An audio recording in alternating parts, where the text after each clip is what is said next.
In via sintetica il regolamento riepilega, diciamo, 3 grossi gruppi che possono essere inquadrati all'interno di questi approcci di rimozione della CO2. Un primo gruppo riguarda il carbon farming e è rivolto principalmente allo stoccaggio del carbonio all'interno del suolo e comprendendo nel carbon farming per alcuni aspetti anche attività di forestazione e forestazione, approcci di rimozione permanente del carbonio atmosferico, e questo è il secondo approccio, all'interno del quale viene ricompreso anche le attività che riguardano la produzione di biochar e processi di cattura e stoccaggio attraverso, diciamo, un, la definizione di macchine complesse che attraverso una sorta di ventilatori spingono l'aria all'interno di filtri specifici che catturano questa anidride carbonica e la spingono, diciamo, nel sottosuolo. È veramente un concetto complesso che ho cercato di riassumere in poche parole. Però, oltre a questi due elementi di rimozione del carbonio, questi due approcci di rimozione del carbonio, il carbon farming e la rimozione permanente del carbonio atmosferico, c'è un ulteriore approccio, ossia lo stoccaggio del carbonio all'interno dei prodotti. In questo ambito, diciamo, è esplicito il riferimento agli assortimenti in legno. Perché? Perché se ci pensate bene, se ho un progetto di filiera dove ho un bosco gestito attivamente secondo dei processi di addizionalità e successivamente da questo bosco attraverso un processo selvicolturale estraggo degli assortimenti a base legno e questi assortimenti a base legno vanno a costituire l'ossatura di un edificio, ad esempio, ho coniugato l'aspetto di assorbimento del carbonio da parte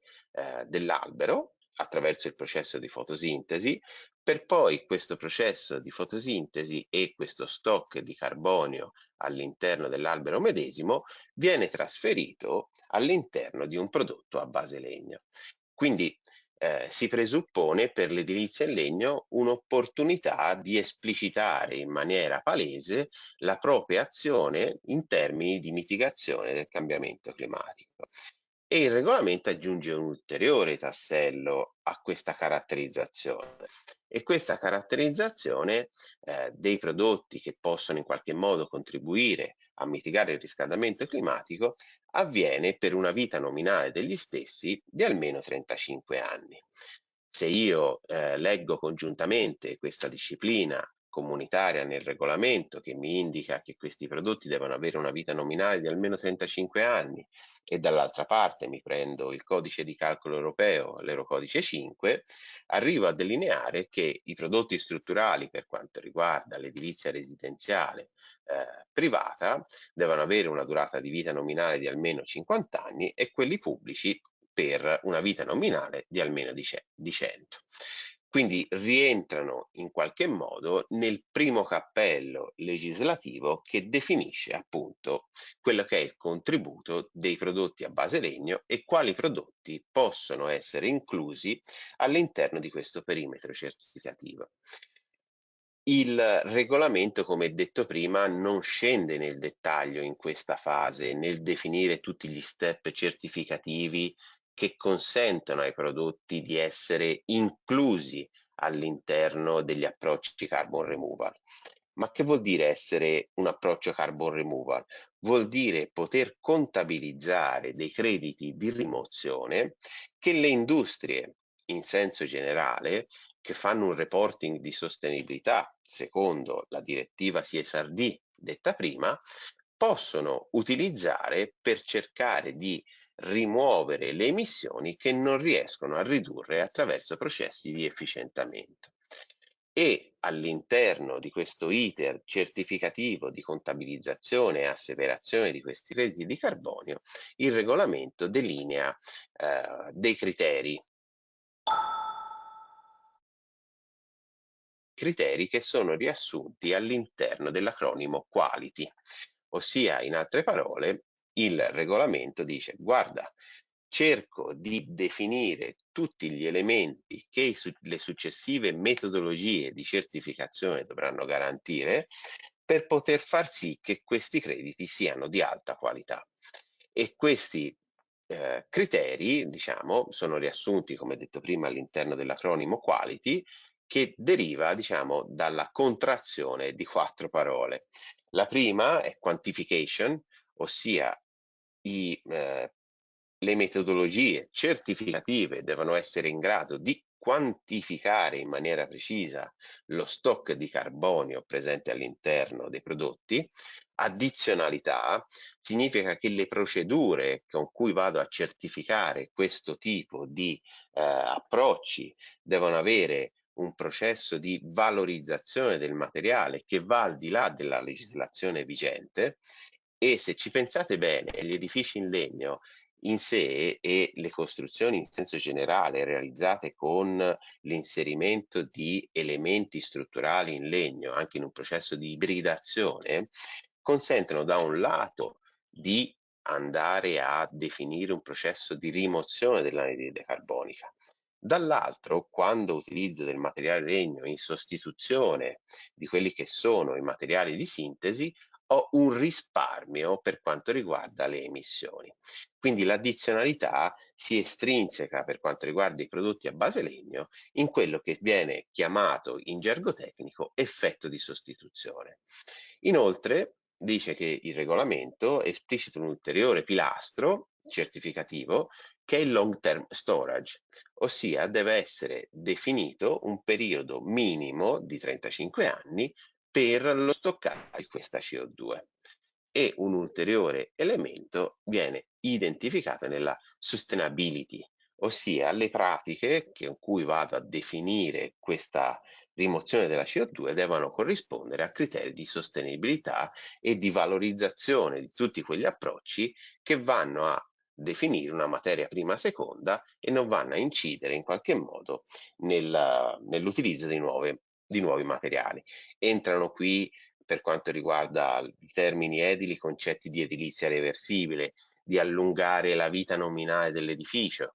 Quindi il regolamento definisce in pancia una serie di criteri per far sì che questa contabilizzazione dei certificati di rimozione sia di alta qualità, sia in qualche modo riconosciuta come elemento affidabile. Non si vuole cadere, come è successo in alcuni casi in passato, a procedure poco trasparenti che hanno portato successivamente a fenomeni di greenwashing. Non è un tassello, diciamo, conclusivo quello che vi sto dicendo. Perché?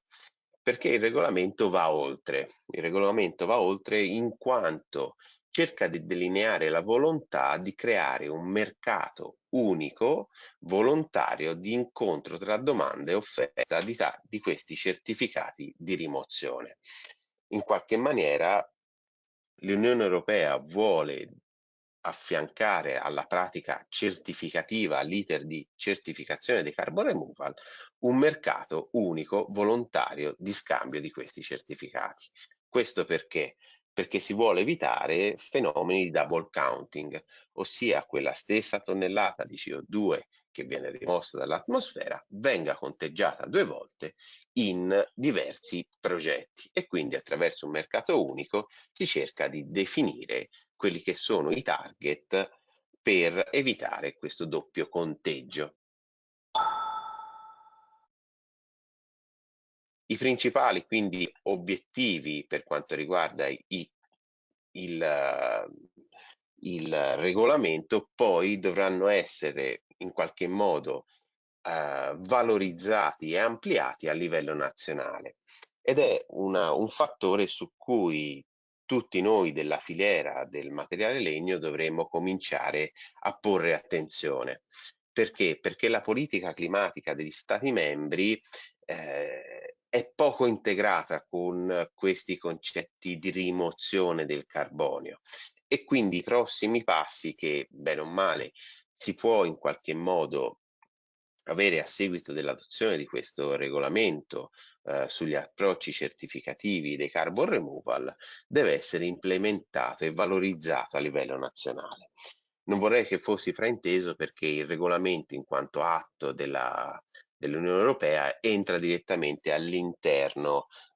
del panorama legislativo e quindi non ha bisogno di un recepimento. Per quanto riguarda l'implementazione del regolamento, io intendo una trasposizione di alcuni concetti contenuti all'interno del carbon removal, ad esempio in documenti di carattere nazionale diversi, come possono essere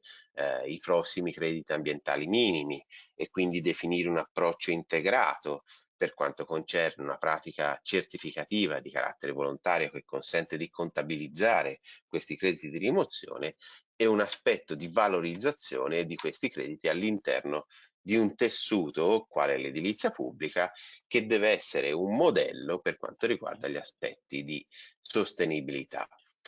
E quindi è inutile nascondersi dietro un giro perché le aspettative che si hanno a seguito di questa formalizzazione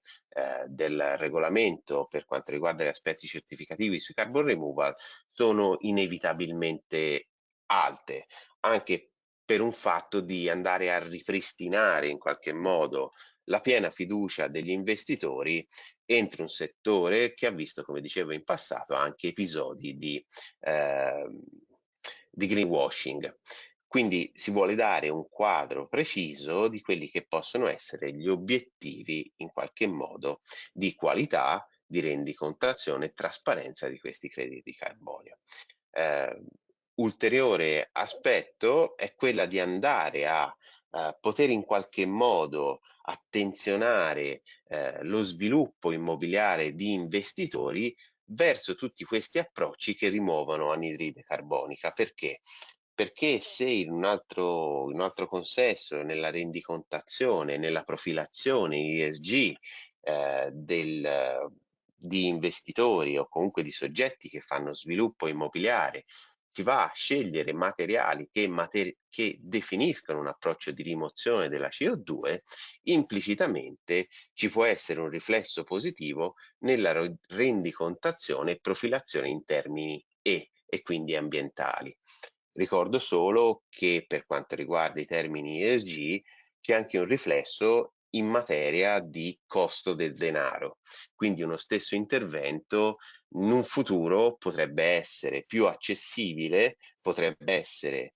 maggiormente finanziabile se all'interno di questo tessuto appunto si utilizzano materiali come il legno che delineano appunto un processo di rimozione. Non c'è solo un livello, diciamo, europeo, perché infine vi porto all'attenzione che l'Italia ha deciso di fare uno scatto in avanti. Questo scatto in avanti viene in qualche modo definito da quello che è il registro nazionale dei crediti di carbonio. Il registro nazionale che allo stesso modo dovrà disciplinare per un periodo di vita non così lungo, perché nel 2026 dovrebbero esserci i primi atti delegati della Commissione che definiscano appunto i processi certificativi degli approcci carbon removal e quindi questo registro nazionale, se completa l'iter legislativo, è uno scatto in avanti del paese Italia per quanto concerne appunto le pratiche certificative che possono derivare dal sequestro della CO2 per quanto concerne sia gli ambiti di forestazione, sia gli ambiti agricoli, sia gli ambiti derivanti dal prodotto.